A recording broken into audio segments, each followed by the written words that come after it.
check.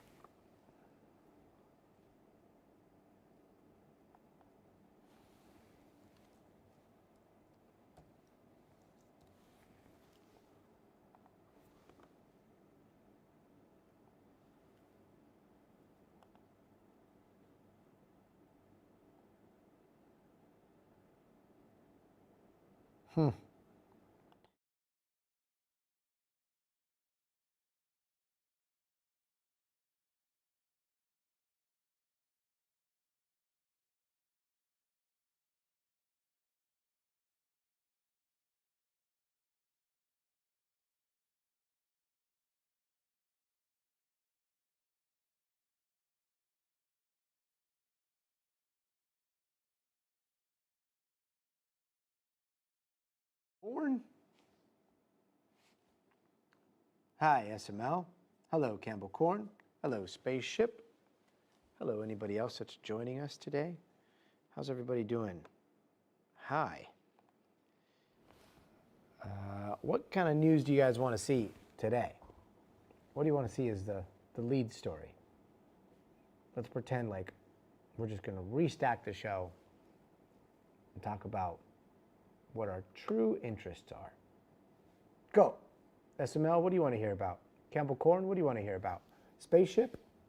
I don't want to hear about one person owning everything on planet Earth. That doesn't sound like a future that I want to live in. Spaceship Cuba.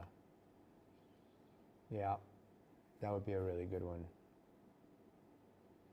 What about Cuba in particular? The embargo, power issues, the spheres of influence that are at play in Cuba. Cuba is a fascinating thing to talk about. And it is crazy that it's happening so close to the United States, and so many people aren't aware. And you know what? It's not in our show today, so apologies. We should focus on that a little bit more. We'll try to swing the spotlight back on that as soon as we can. SML, war with Iran. Fortunately, from what we can tell, no bombs today, so Iran is going to take a back seat. The tension. Yeah. What about you, Campbell Corn? Tell me something happy. What happy news story do you wish we led with? Or Alexander, what do you want to? What would you love to see right off the top of the newscast tonight? What would I want to see? What gives me hope?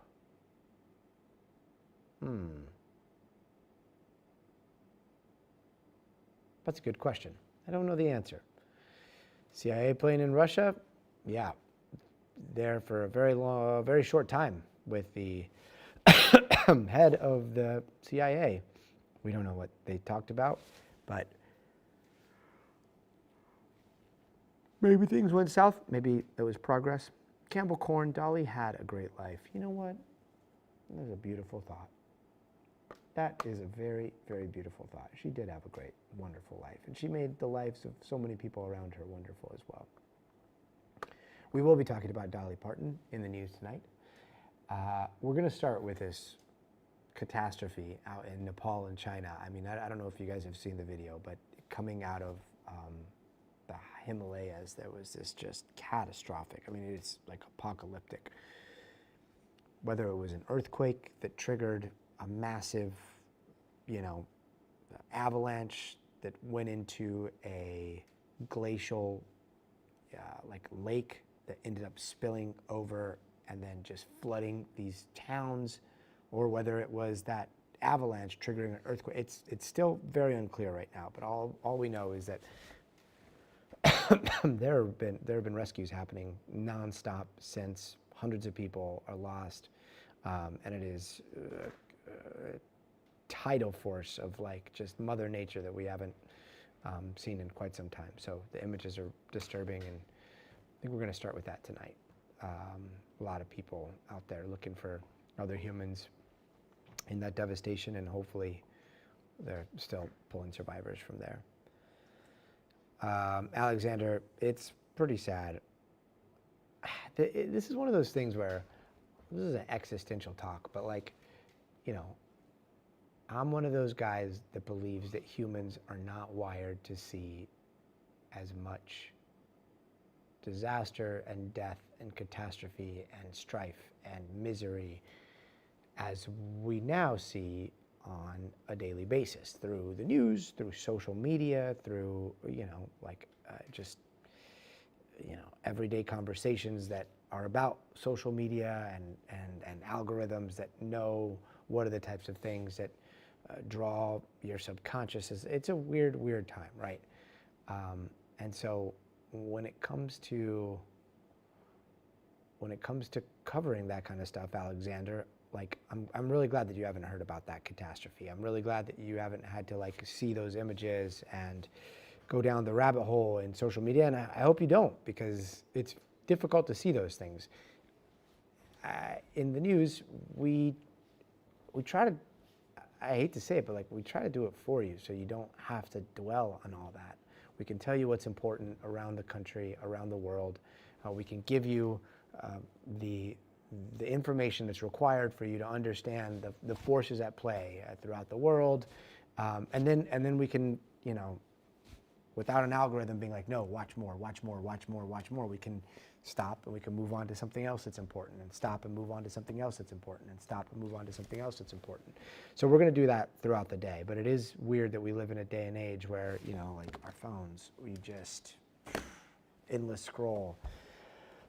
Which is going to lead us to another story. I mean, I don't know if you guys heard about what happened to Meta, but billions and billions of dollars in this pretty crazy settlement where Meta says that they are not admitting fault, but they are going to be paying out billions to all of these states that have been suing them, but also TikTok and Instagram, or TikTok and YouTube, you guys should also do it. And also, if they don't make these restrictions for the youth, then maybe we don't have to pay out so many millions. It's very, very weird.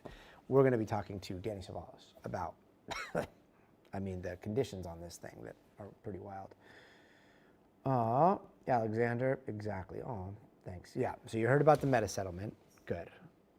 We need government meteorology whistleblowers. Yeah, I think I would agree with that.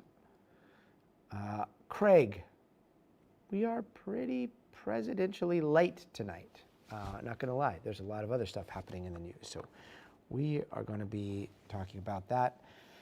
And then we're going to end our show with a very important conversation about the trial that, like, is tough to talk about. Lindsay Clancy.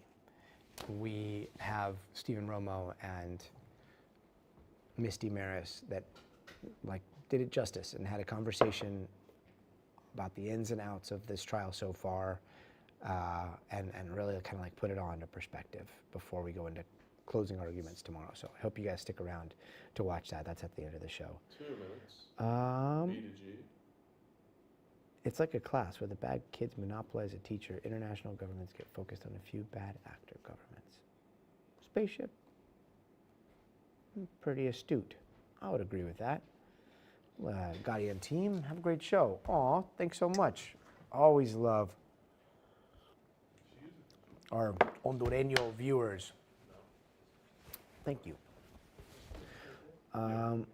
Should go get some money from Meta and other lawsuits. Craig Blanton, that is a very good idea. Follow the money afterwards. I think it's a mixed bag, and I also am wondering, and this is a question that we're going to ask, is it like open season right now on social media companies with the way that we've seen some of these decisions and these lawsuits and these settlement agreements go?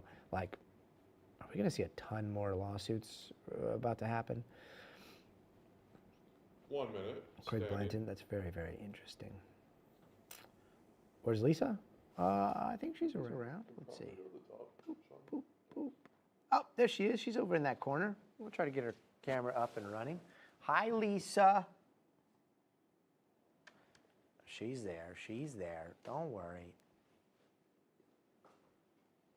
I know. I know. SML was requesting your one lovely face.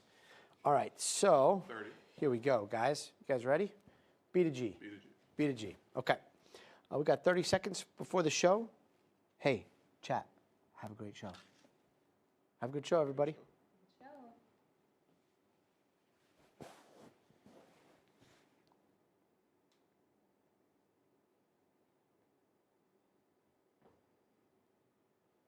Five. 3 to animation.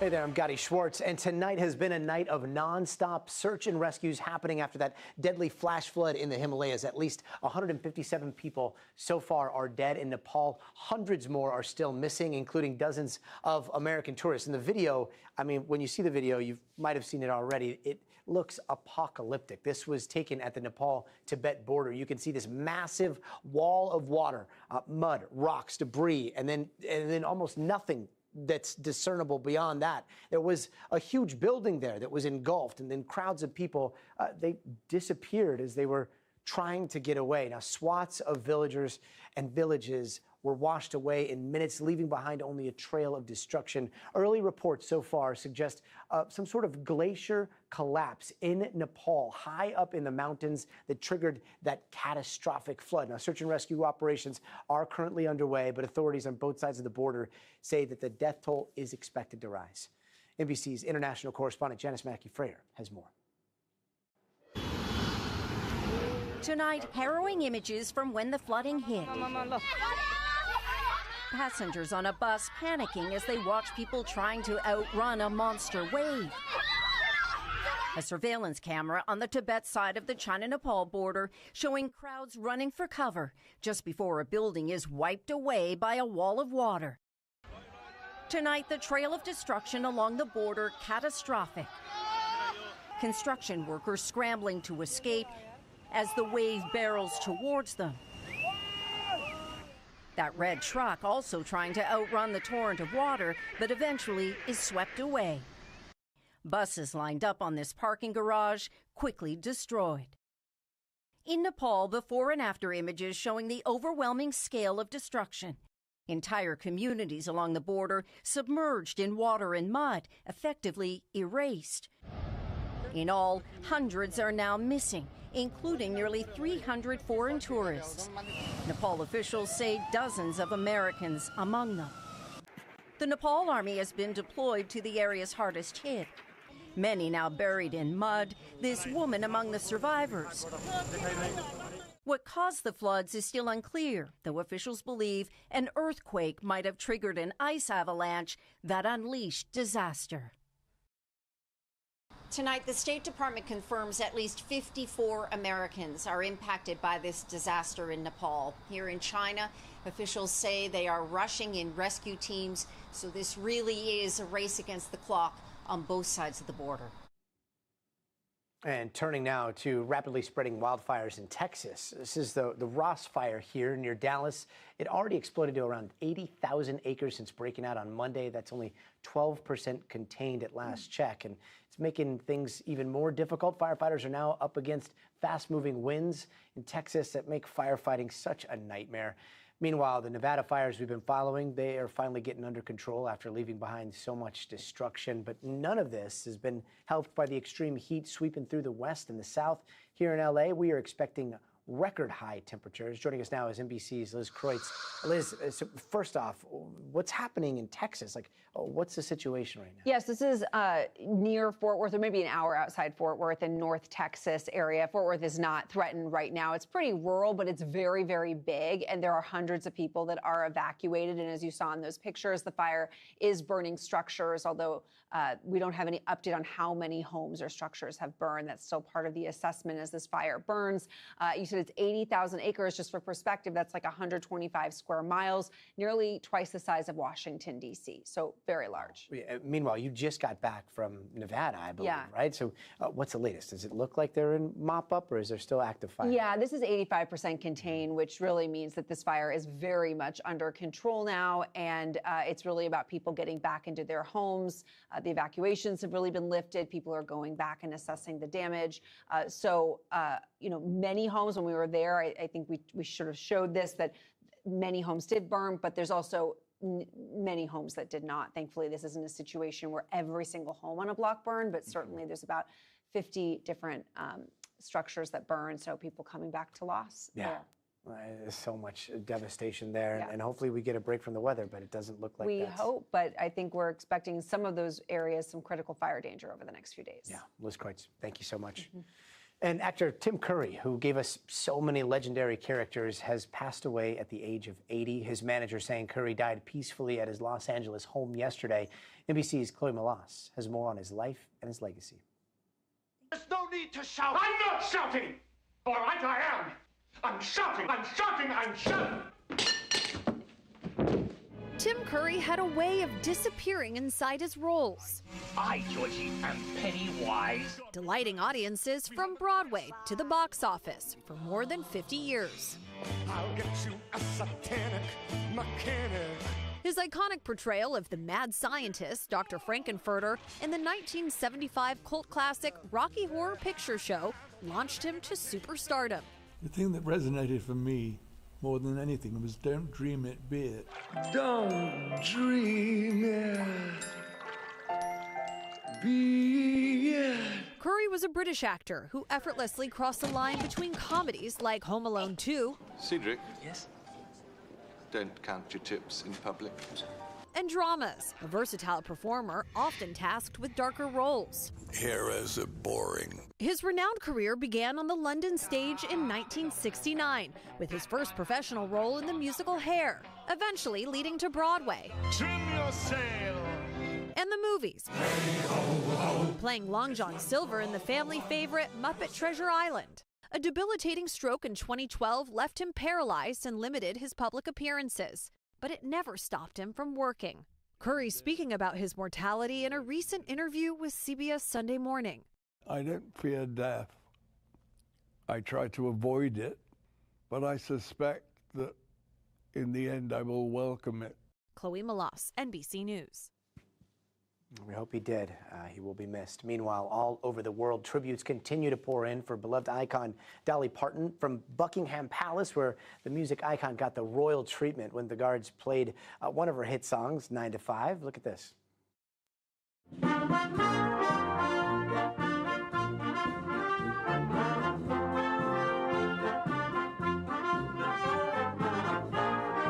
To her legendary theme park in Tennessee, Dollywood, where fans honored the Queen of Country and how she somehow managed to be both larger than life and then so relatably wonderful at the same time.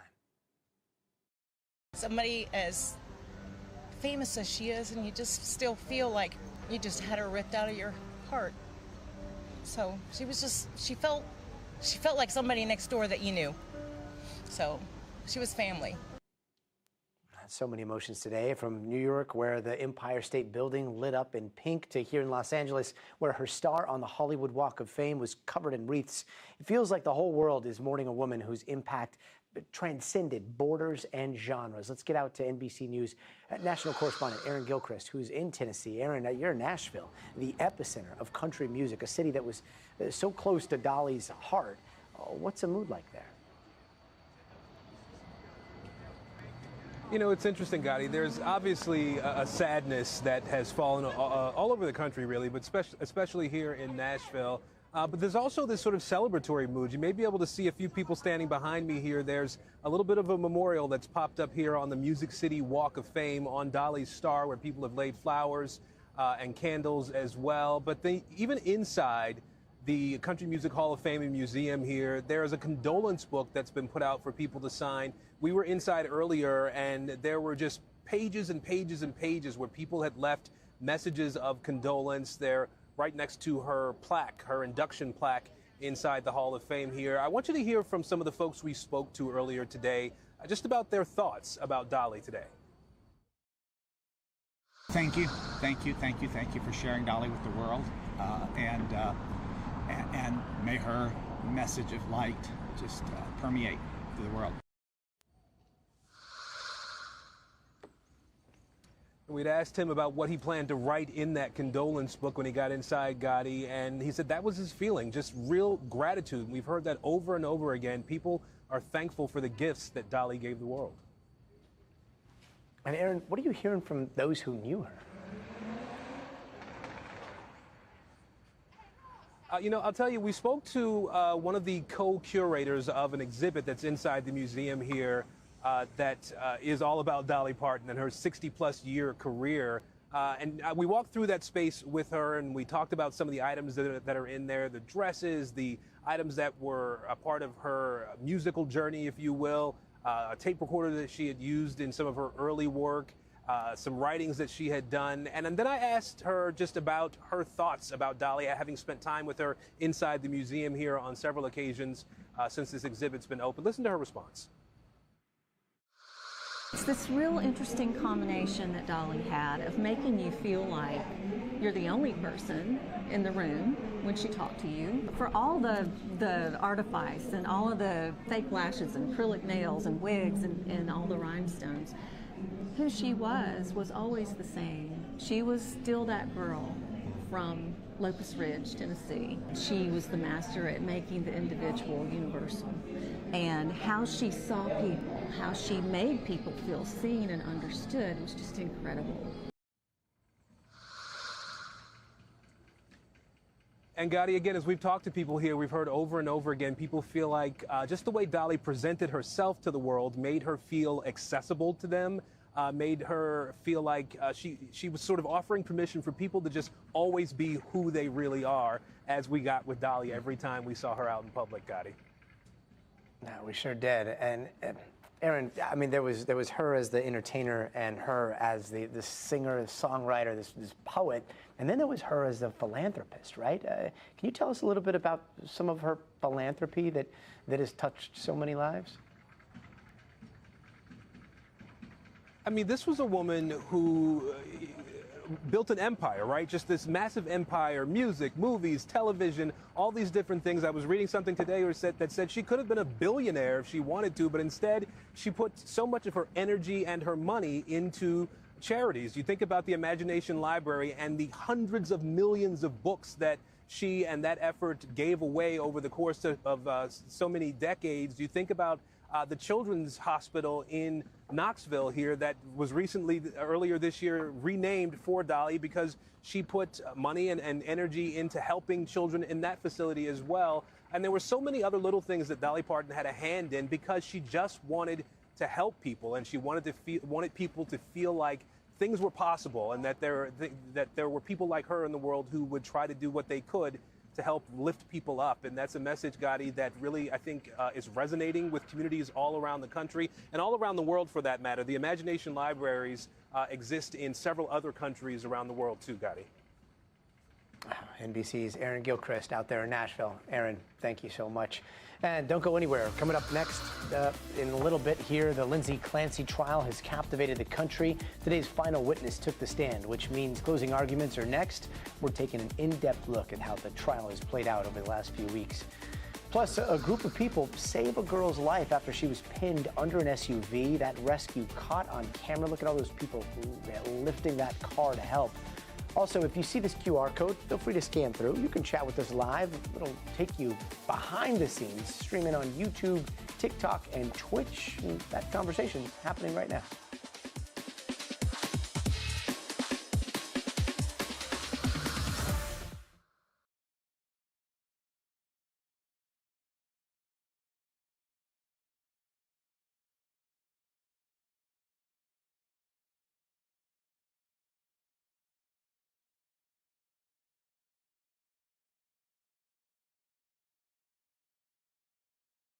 You know, I can't think of, I don't know if, maybe I'm talking out of my ear here, but I don't know if Taylor Swift would have happened in the way that she happened if it wasn't for Dolly Parton, you know, taking country mainstream and really paving the road that she did. So again, butterfly wings and you know, apropos of Dolly Parton.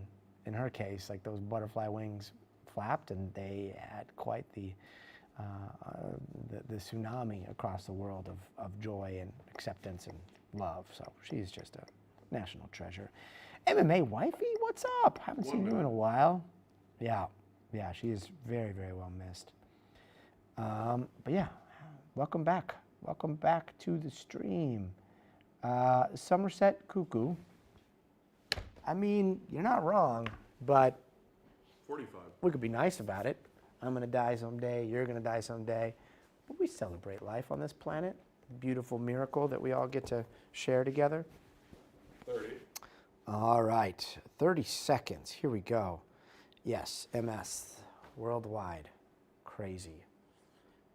That is pretty spot on. Aw, yes. That is a perfect way to remember her. Okay, here we go. 10. 4, 3.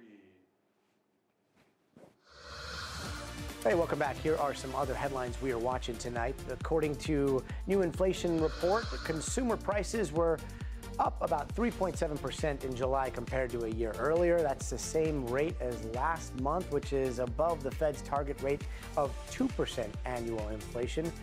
And you remember that guy running around Philly in that creepy Chucky-style mask? Well, he was arrested in Las Vegas yesterday. He's a 22-year-old, and he was charged with felony and a misdemeanor assault, but he might get more charges later. Officials say he might have been wearing that mask for social media hype. He's currently being held without bail. And in China, check this out. This is a group of people coming together to help lift a car off a 14-year-old girl. That girl was on an e-bike and was hit by an SUV that pinned her underneath. They were able to get her safely out. She is fortunately in stable condition. Meanwhile, the FDA has approved a pancreatic cancer drug that could be life-changing. That drug was approved for patients who already tried a prior treatment, and in late-stage clinical trials, people who got the drug lived about twice as long compared to those who just got chemotherapy. And a federal judge in Texas struck down a state law that tried to ban drag shows, ruling it unconstitutional. They said it violated the First Amendment right to free speech, with the judge telling people who were offended, just don't go. And a judge in Idaho has granted Brian Kohberger a new hearing in his attempt to try to take back his guilty plea. Remember, Kohberger pled guilty to those University of Idaho quadruple murders last year, and now this new hearing is set for next June. Morgan Chesky reports. Tonight, convicted murderer Brian Kohberger now one step closer to a possible do-over. A judge granting the 31-year-old a new hearing as he attempts to take back his guilty plea for the murders of 4 University of Idaho students: Kaylee Gonzalez, Madison Mogan, Xander Kernodle, and Ethan Chapin.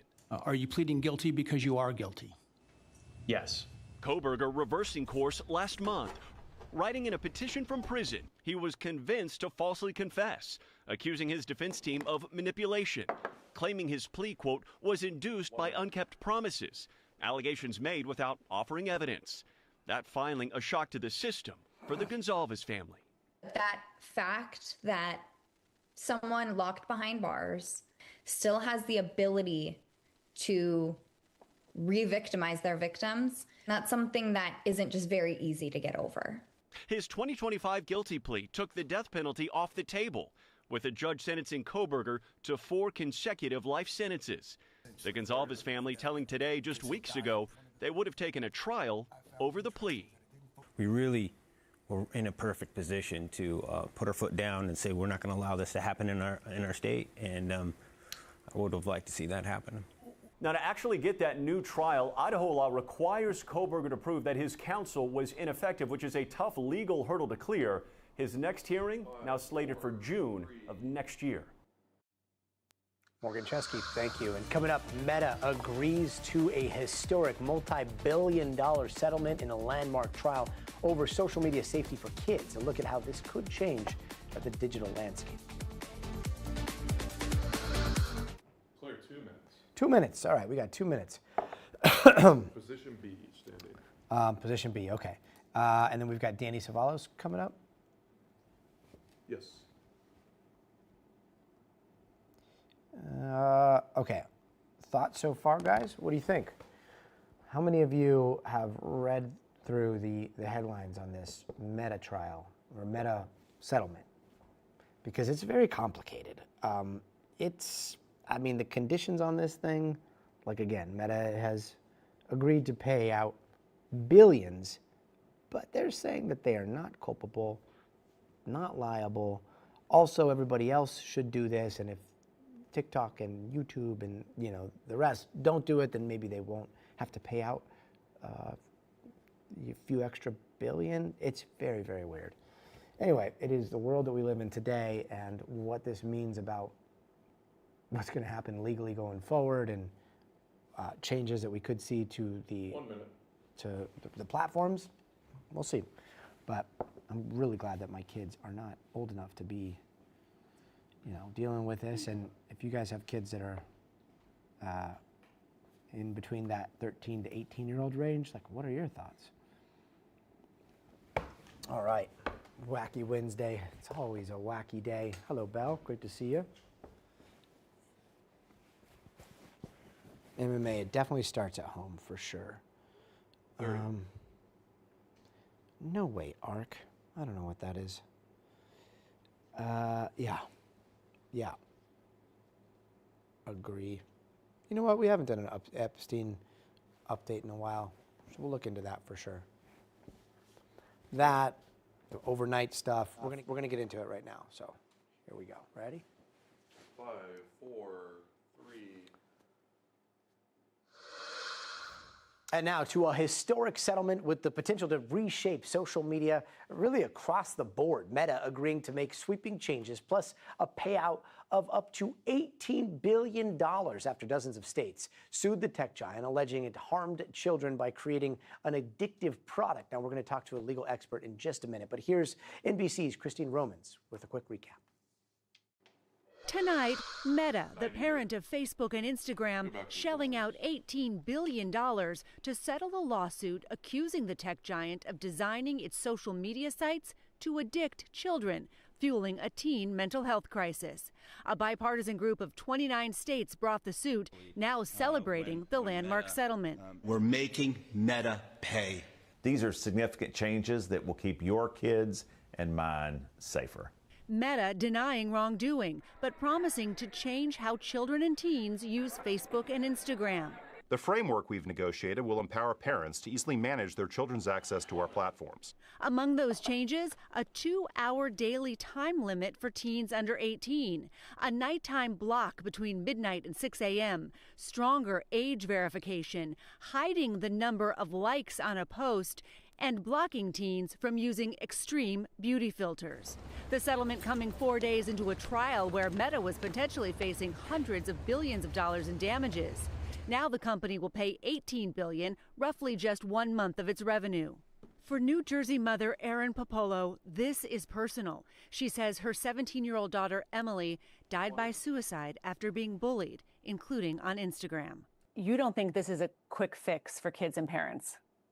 No, it's not a quick fix for kids and parents. It's kind of a Band-Aid. This is a good start, but we still need laws in place. We still need federal legislation. Let's bring in NBC News legal analyst Danny Savalos. Danny, I gotta say, specifically speaking here, what kind of changes exactly did Meta agree to here?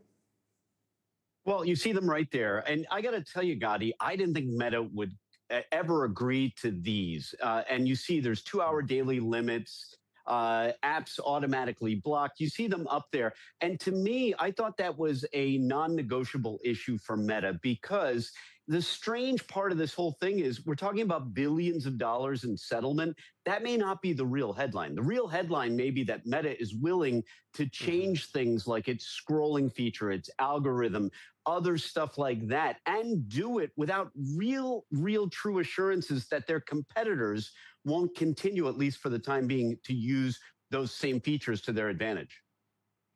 Yeah, and we're going to go down that rabbit hole in just a second, because it is wild, some of the stipulations here. But talking about the money, $18 billion, that, it sounds like a lot, but it's a drop in the bucket, especially when you consider that it's just a month of their revenue. Where does that money go, and how should we be looking at this amount?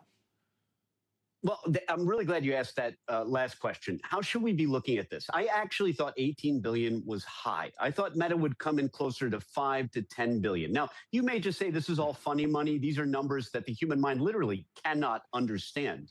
But here's why I thought that. If you take the New Mexico case as an example, that was one state and close to $1 billion. Now, ideally, the plaintiffs in this case would want to multiply that 1 billion by every plaintiff and arrive at astronomical numbers. And the reality is Meta doesn't have infinite money. You see an infinity symbol there, but that is not the money that is not a representation of their ledger or bank account.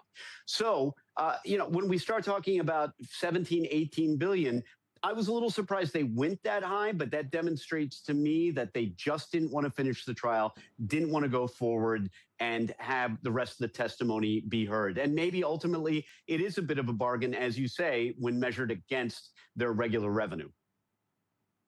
And you want to know it's so meta for me in a different way, pun intended. I learned about all of this today when I got on Instagram. And I see this, post from Instagram's main account. I logged in, and it said an open letter to TikTok and YouTube to join us in supporting teens. Yeah. And then it goes on. All platforms should empower parents and support teens in these ways because we know that when teens are restricted on one app, they simply move to another. Okay. This is not just a, come on, guys, let's do the right things here. There are conditions in this settlement about payouts that have to do with this little open letter, right? Meta gets to keep billions of dollars in the payout if others don't do what they're doing. How is that enforceable? Have you ever seen anything like this before?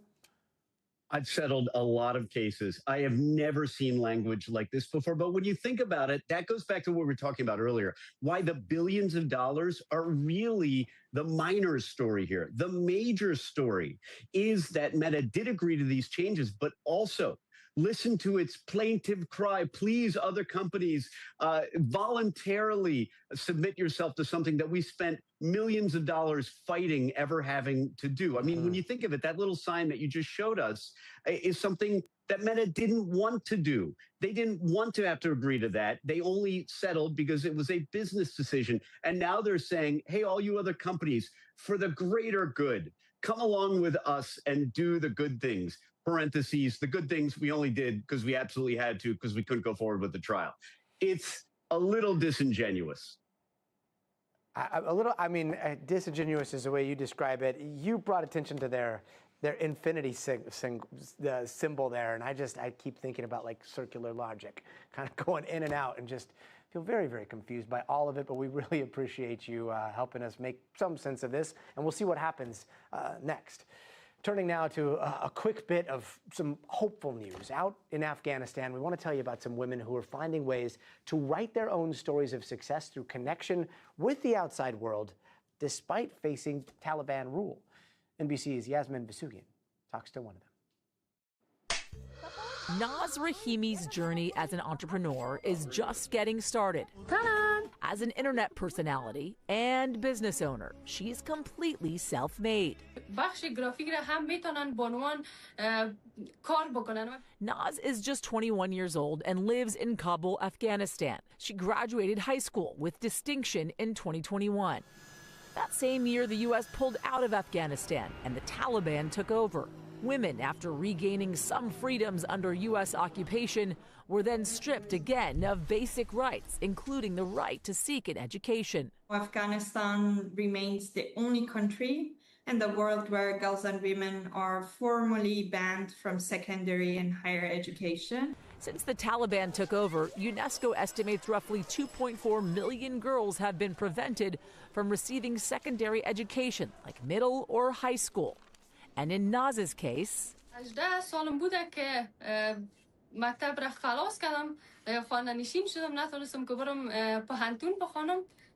despite those obstacles, Naz says she was determined to succeed. And after hours of YouTube videos, she taught herself graphic design. بسیار برای من سخت بود چون معلمی نداشتم که من از او پس سوال بکنم و برای من جواب بده. واقعا خیلی سخت بود وقتی که در یوتیوب یاد میگرفتم. But soon after, she started her own advertising agency. And she's not alone. The number of licenses granted to women-led enterprises has risen to more than 10,000 since 2021. And thousands more operate without the formality. There are women who have their own makeup businesses, private salons that they run from their homes, libraries, cafes. I saw a woman who just launched a matcha cafe in Kabul. I interviewed Sarah Wahidi on NBC's podcast, Here's the Scoop, an Afghani-Canadian humanitarian and an entrepreneur herself. She says agency over a business is not freedom, and the Taliban knows it. So by pushing women to get businesses, they say the survival component is set. You're able to provide for your families, but freedom, that comes through education. Educated population, especially Afghan women, would push back in their own ways because look at how much they've been able to achieve under such horrific restrictions. Is it hard to be a woman in Afghanistan? بله. Do you think it will change? فکر می‌کنی عوض میشه؟ هیچ کس نمیفهمیده حتی من خودم حد زده نمیتونم اگر نمیفهم در مون. And still, these women exhibit an unshakable sense of determination in a time of absolute uncertainty. Yasmin Vasugian, NBC News.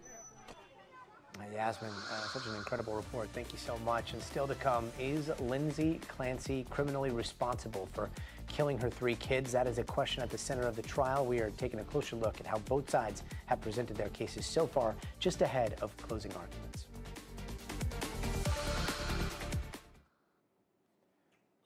All right. Okay. Guys, this is such a weird one. So we went from that meta story, right, to that inspirational story out of Afghanistan. Today, the final witness took the stand in the trial of the Massachusetts mother accused of murdering her 3 young children. It's everything everywhere all at once, you know? It's hard to tell what unintended consequences can lead to in good ways, bad ways. It is a very, very confusing time all around the world. And I'm so glad you guys are here to make sense of it with us. And I'm so glad no one's fighting in the chat today because, as you can tell, like, just trying to keep your eye on the ball and, you know, without making like snap judgments on things, like, it's hard enough to do alone. So yeah, that's it's a hard way to see the world, but here we are. So grace, yeah, grace is needed for sure.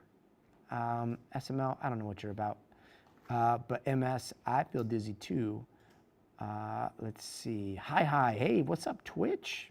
The most wonderful conversation out there. Usually happens on Twitch with hi, and usually just hi. But yeah, Twitch. Shout out if anybody else is on Twitch tonight. We have an abundance of freedom and others get a drop only when they squeeze for it. Spaceship, are you come on, are you a poet? You really do, like, you drop some gems in here. I really appreciate you. Kevin's in there too? Yeah, Kevin. All right, so here's what I'm gonna do. I'm gonna put up this full show thing so that when the rest of the show pops up, it pops up here, but we pre-taped some of this stuff, and it's pretty heavy, but it's very important. We believe in the coverage that we're providing, so we're going to let that play out. MS. Interesting. Yeah. What do you mean your life Lego, MS? Hey, Icons Only is back. What up? How's it going?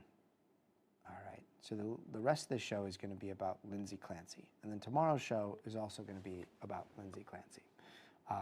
Postpartum psychosis and this, you know, debate is not something that you can have quickly, so we're going to try to allocate the time needed for nuance. So you're going to see that today, and you're also going to see that tomorrow. Today, the final witness took the stand in the trial of the Massachusetts mother accused of murdering her 3 young children. In the back and forth the jurors heard really goes to the heart of this case. Was Lindsay Clancy aware what she was doing was wrong or suffering from postpartum psychosis and detached from reality, as the defense claims? Now, a forensic psychiatrist testifying for the prosecution today saying he believed Clancy was conscious of what she was doing and was criminally responsible for her actions. Listen. My opinion is that she did have the capacity to appreciate right from wrong. To accomplish all of this in the course of that amount of time that Mr. Clancy was gone, I thought was significant, really showed an awareness of time. But the defense has been arguing that Clancy's reported hallucinations and the voice she says she heard are evidence that she lost touch with reality. Closing arguments are now set for tomorrow. Let's bring in Stephen Romo, who's been following this so closely for us. Stephen, so much really comes down to that voice that Clancy told doctors that she heard. And today, it seemed like the prosecution had the last word maybe on that for now. Their expert witness going after the claim about the voice, right? Yeah, really zeroing in on that voice. Dr. Gregory Satoth pointing out that several things about this voice, this recollection of the voice, just seemed very unusual to him. Lindsay never reported hearing a voice to any of the mental health care providers that she talked to. She gave different accounts of when that voice started exactly. And she says it was constant for about 18 minutes until the kids were killed, and then it stopped and she never heard it again. That's something that Satoth and another prosecution expert said is just not how it typically works in a state of psychosis with these auditory delusions. Here's more what we heard on the stand today. Going to what she told you about the voice and what it said to her, did the defendant tell you if the voice told her where to kill the children? No. Did the voice tell her where to try to kill herself? No. The fact that the voice, according to the defendant, the voice didn't tell her any of those things, but instead just said, kill the kids so you can kill yourself. Is that significant in your evaluation in any way? Yes. So the prosecutors are really trying to show there that Lindsay had to come up with a lot of these plans methodically herself in a very short amount of time while her then husband Patrick was out of the house. By the way, the defense going out and saying the exact opposite. This is expert versus expert, because the defense has an expert saying that it really seems like she did hear a voice. Gotti.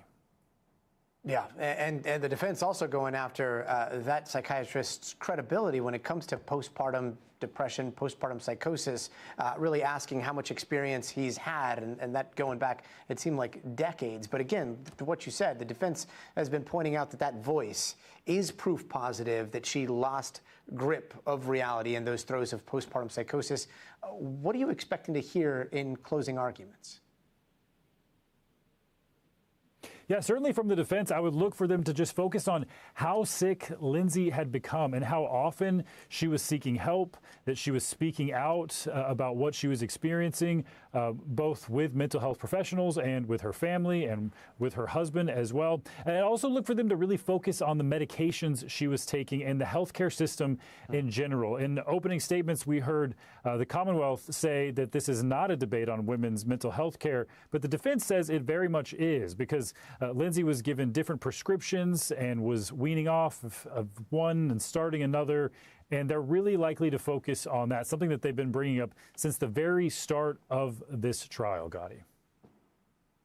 And this has been an extremely emotional trial for everyone involved, including the jury. What are some of the key testimonies that you think that they're going to struggle with in deliberations, or the key pieces of evidence here? Yeah, Gotti, just on a human level, I just can't help but feel for this jury. It's obviously going to be very difficult for them to discuss some of the physical evidence that was presented and the children's autopsy reports. I just don't envy them having to revisit all of that. They also have to debate, though, really what gets to the core of this is what was going on in Lindsay's mind when she killed these children. That's something that's so unusual about this case. The facts are agreed upon. Both sides concede that Lindsay killed the children. They have to figure out what was going on in her mind at that time. And these same set of facts have spawned two very different narratives. It's something that I sat down with NBC News legal analyst Misty Maris and spoke about in depth recently. There's an uncontested fact that Lindsay Clancy killed her children. That is admitted. Correct. I don't like to second guess the way lawyers present their case, but they're laying out this motive that I just don't think the jury is going to buy.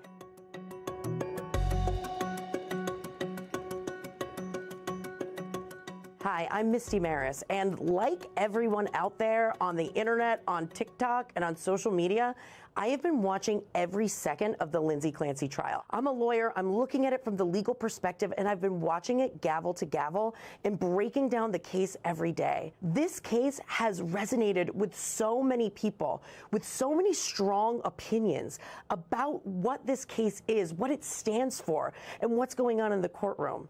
Lindsay Clancy was a mom from Massachusetts, had 3 children, Cora, 5 years old, Dawson, 3 years old, and Callan, 8 months old. On January 24th, 2023, she admits to strangling her 3 children with exercise bands in the basement of her home. She then attempted suicide by cutting her wrists and her throat and jumping out a second-story window.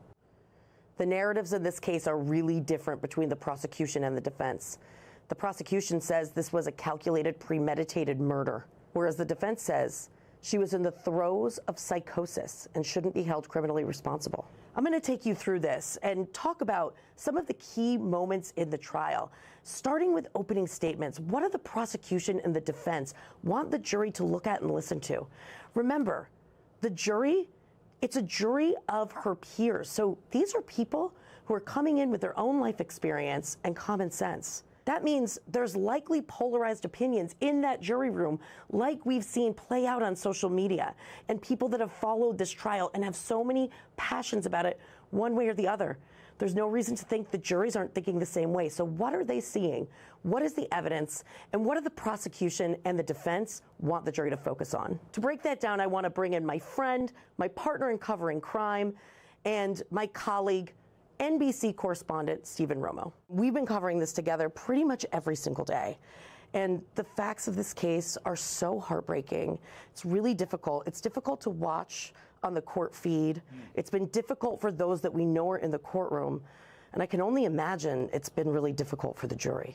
Yeah, it has to be. Just covering it from a journalist's point of view, hearing those details, you get bogged down sometimes in timelines and medication dosages, but it's really easy to snap back into and remember the 3 children that were lost in all of this. The details can sort of get in the way of that sometimes, but you really come back down to earth once you remember those 3 little ones. Yeah, and I think that's really such a good point, because that's one of the reasons why opening statements are so incredibly important in a case like this, where it's been weeks. There's been so many people, so many witnesses that took the stand. And you're talking about people that were in Lindsay Clancy's life, as well as medical professionals and experts. So all of that can seem really overwhelming. So one of the reasons that opening statements are the first thing a jury hears is so they have a roadmap. What are they going to listen to during the course of the trial? What should they listen for that relates to both sides of the case? What's important to say, it's not evidence.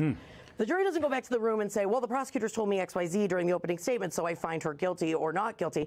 But it really lays out what each side is going to prove, and it's important that that side comes through. Whatever they say, you can't unring that bell. And I think, Stephen, I would love your opinion on this, in this particular case, it's almost more important. And I say that because you're talking about a case where there's an uncontested fact that Lindsay Clancy killed her children. That is admitted. What is the number one question on the jury's mind? And they've gone through jury selection, so they know what the case is about. It's why. The why is so important, and I think this could be one of the cases where maybe it was decided in jury selection. So many people just that I'm encountering online and in my everyday life who have questions about this are asking those same questions about how this could happen, how a mother could do this, or if you think she actually did this. And that's a whole other topic. But the strong feelings for the mental health care system in the country, as well as just how this case has been handled. You hear all the doctors that Lindsay ended up seeing, all the mental health care providers, and yes, the prescriptions that she was given. But going back to those opening statements, I listened to them today, and it's interesting after all of these witnesses to go back and read some of the things that prosecutors said in opening statements. And did they actually show that with evidence? Some of it, I don't know that they did. All right, so let's go back and talk about that. I want to talk about the broad theme. So we had ADA Shannon Buckingham. So she gave the prosecution's opening statement, and I would say there was about 3 major themes that I pulled out listening to the opening statement. And the first was the children, which of course, focusing on the children, what they were like, what their likes were, their demeanor, just these innocent children who were the victims here. Then there was a lot of focus on that day, January 24th, 2023, bringing the jury through a timeline from the morning through the killings to the aftermath, right? All of that, and really come out the gate talking about the horrific nature of that scene that we can only envision because we did not get to see those photographs as the public. They were on embargo, so we didn't see a lot of that. And then theme number 2 was something that prosecutors actually do not have to do. They don't have to tell you motive. Something that I think is interesting is that prosecutors need to prove every element of a crime, but motive is not one of those elements. So they have to prove, in this case, premeditation, intent, and sometimes motive is used to do just that. But prosecutors laid out a motive in this case. And I want to remind you and remind the audience about some of what they laid out. So they said Lindsay Clancy was a classic overachiever, that she'll look like in photographs and in testimony, a doting mother and a dedicated nurse. But behind the scenes, she was controlling, manipulative, and that at some point after she didn't have a nanny anymore and she had the 3rd baby and life got really hard because she lost control. She could no longer control the day-to-day. Everything's playing down to the minute with her. And when that happens, she no longer, this is a direct quote, she no longer wanted the life she thought she did. And so she made the calculated and selfish decision to kill herself and to kill the children because nobody could take care of them the way that she could. So that was a large theme for prosecutors, setting out that motive. And then the third piece was what we call malingering. Now, this is, lawyers can never use normal words. We always have to use a term that, a little fancier. Yes. But this is exaggerating a health condition or fabricating a health condition. So here, prosecutors said you're going to hear a lot of information about mental health, but actually, she was doctor shopping. She was manipulating doctors by not telling them the full picture. She was acting differently than the things she was saying she was experiencing, and that she dealt with her mental health in the worst possible way by always trying to find the easy way out. Prosecutors, in their opening statement, I think they overshot. This is my impression after watching all of the evidence play out. I think they might have been better off going with, all you need to decide, jury, is what happened on January 24th, 2023, during this limited period of time where Lindsay Clancy admits to killing her 3 children. It happens in this time span. In order for it to happen in this time span, there's no point in time where cold water splashed in her face and she's saying, what am I doing? And lean into, yes, she might have had mental illness, but that doesn't mean that she has no criminal responsibility under the law. Did she know right and wrong? And focusing on those facts, instead of saying she's exaggerating her mental illness when there's a mountain of evidence that she was seeking treatment, a mountain of medical records, and instead of laying out this motive that I just don't think the jury is going to buy. And my theory is, and I don't like to second guess the way lawyers present their case, but they knew the defense was going to come out with this story that people were going to understand. A lot of people have had negative experiences with healthcare. Mental illness is an issue that permeates society. And they said, well, we need to have a counter narrative. But my question to you is, did they overshoot that? Did they lay out something that they did not deliver in the opening?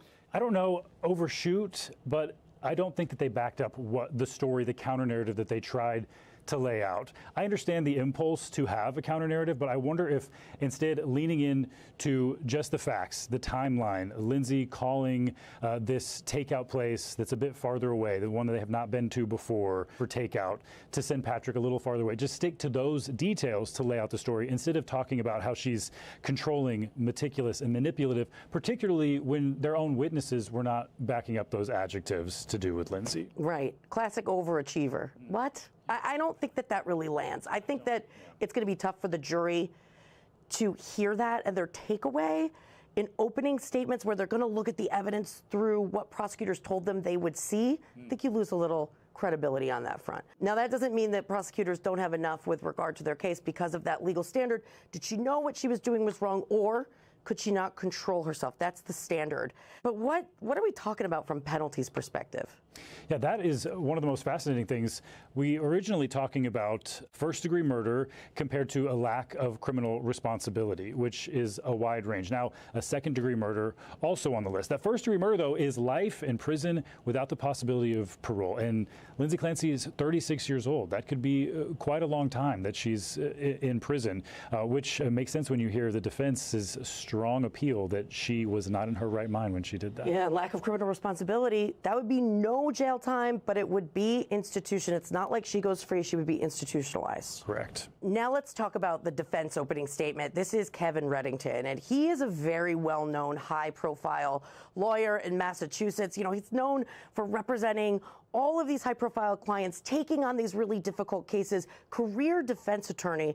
A lot of people talk about his tattoos, never represent an informant and bring it on. So he is really, really commanding in the courtroom, and he comes out the gate, he points at the district attorney, and he says, the district attorney brought this knowing it would destroy Lindsay Clancy's soul, and puts a lot of accountability on the district attorney for even bringing the case into the courtroom. And then he goes through a very detailed timeline of Lindsay Clancy having her third child, being very happy, everything's great, till about September of 2022, when she starts to experience anxiety because she has to go back to work. She doesn't want to leave her third baby. She's got 2 other little ones at home.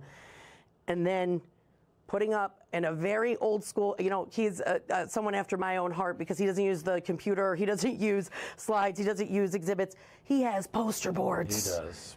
Of all the medications she was on, 30 prescriptions of 13 different psychotropic medications, all the different doctors that she's seen. And he describes a mental health decline throughout that time that gets exacerbated in November, December of 2022. All of these doctors and hospitals, suicide helpline that she went to, that she was seeking help from, did not get the help she needed, all culminating in what they say is a state of psychosis, a voice that she hears on January 24th, 2023. After that, he shows a picture of her in the hospital in, you know, just every medical device you can imagine. But he doesn't stop there. He actually goes into the aftermath, and he jumps right in, even though prosecutors didn't mention it in their opening, to Lindsay Clancy's suicide attempt, which throughout the trial, prosecutors have couched as something that maybe wasn't a real suicide attempt, that she was faking it to either gain sympathy or to cover up her crime. But Reddington goes right into it, and he says not only did she try and commit suicide that day, not only are we going to put on experts who are going to tell you that it was so severe, it was like Christopher Reeves being thrown off a horse, that that's the type of injury she sustained. But to this day, she still doesn't want to be alive. To this day, she knows what she did, and she does not want to be alive.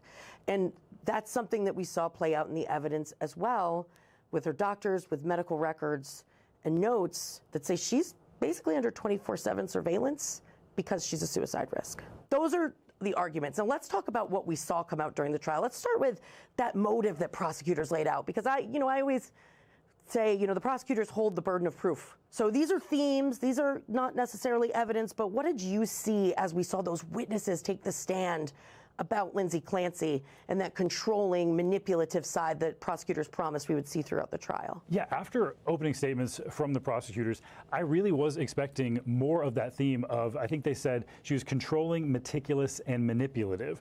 And each of these prosecution witnesses that we saw brought up told a different story. I think the prosecutors tried with the nanny, Elaine Rossi, to get her to say she was there from September until December 10th of 2022, and she was making food for the children, putting them down for naps, and she and Lindsay would write back and forth in this journal of the care for the kids. And she did not agree with any of the prosecutor's questions about Lindsay being overly controlling. She seemed to think it was reasonable that Lindsay wanted the food cut up into small bite-sized pieces because she was worried about her children choking. That did not strike Elaine Rossi, the nanny, as being overly controlling. Yeah, I thought that was interesting because I could really hear when prosecutors were asking the question, oh, so she wrote down he has to go to sleep from this minute to this minute to that minute to that minute, and you need to cut up the sweet potatoes and all of these things. And then asked the nanny, who's been a nanny for many other families. I mean, she was doing this for a long time. She had joined the Clancys that year, but she had been with other families before. Is this?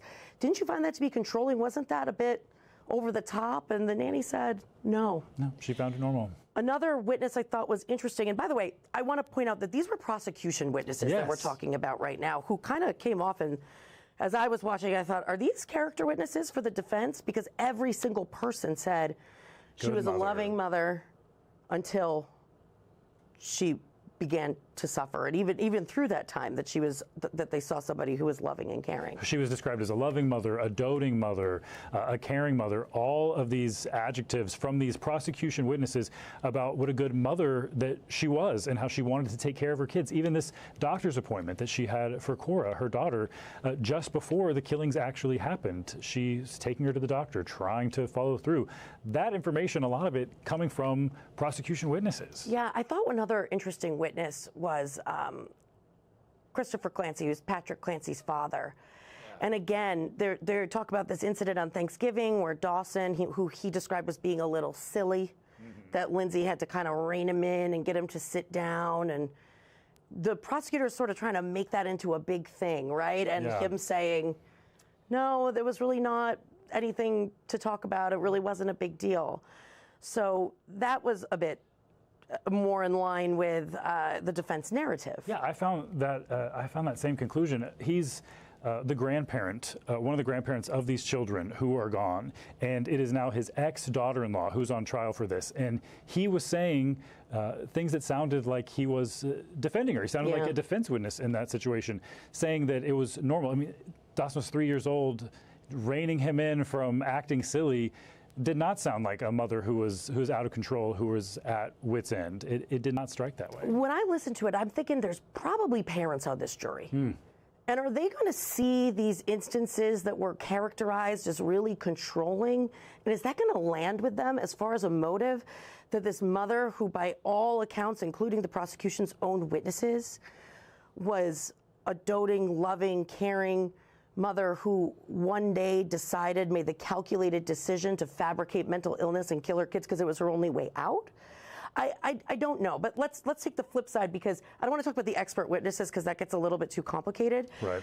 But that idea of the kind of feigning or exaggerating mental health issues and taking the easy way out when it came to treatment. What was your impression on the evidence with regard to that point the prosecution brought up in openings? Yeah, the idea of doctor shopping. I don't think they actually used the term doctor shopping, but it was definitely the idea that she's going doctor to doctor, getting different medications. When you actually hear from witnesses, particularly Patrick Clancy, and then we also heard from Lindsay's mother and mother-in-law about how she was struggling, told each of them that she had been struggling and sought treatment in different ways. And when one treatment didn't work the way she wanted it to, or one medication didn't, she tried something else. And those medications, we've heard so much from prosecutors about that she wasn't taking all the medications at the same time. But then we hear from the defense that you just hear the list, the poster board full of medications. And you can just imagine, so many people have used the SSRIs, Prozac type medications, and know that they take a while to work and they take a while to wean down from.